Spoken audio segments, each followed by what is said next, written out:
สอนสั่งคิดถึงภาพคมหลังเฮายังบ่มีวิสาก็ไก่ขอควยงัวจนถึงปอปาจนเติบใหญ่ขึ้นมามีวิสาอ่านเขียนเรียนเก่งนั่นก็คือครูเป็นพ่อแม่ผู้ที่สองเป็นสิ่งที่พวกน้องจดจำอยู่ในอุลาอยู่ในดวงใจพวกเขาตลอดเวลาพวกเขาปรารถนาคือมีวิสาเลี้ยงชีพของตนท่านจงจังใจฟัง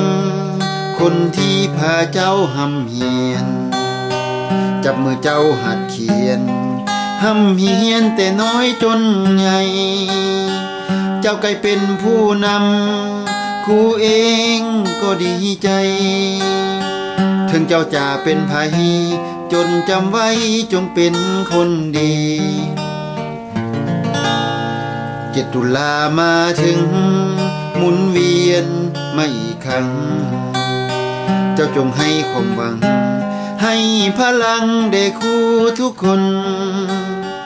ด้วยการหำเฮียนอ่านเขียนวิสาของตนคงมีสุขล้นถ้าเจ้าทุกคนนั้นเป็นคนดี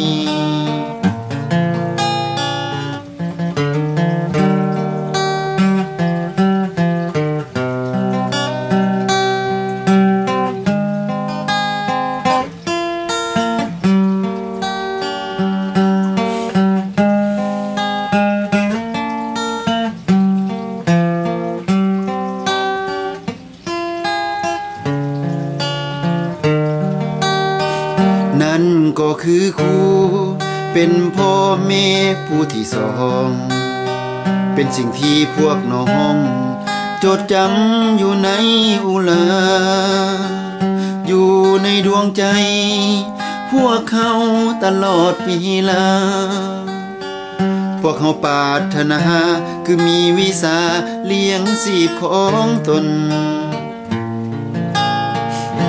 7 ตุลามาถึงหมุนเวียนมาอีกครั้งเจ้าจงให้ความหวังให้พลังเด็กครูทุกคนด้วยการหำเฮียนอ่านเขียนวิสาของตนครูคงมีสุขล้นถ้าเจ้าทุกคนนั้นเป็นคนดี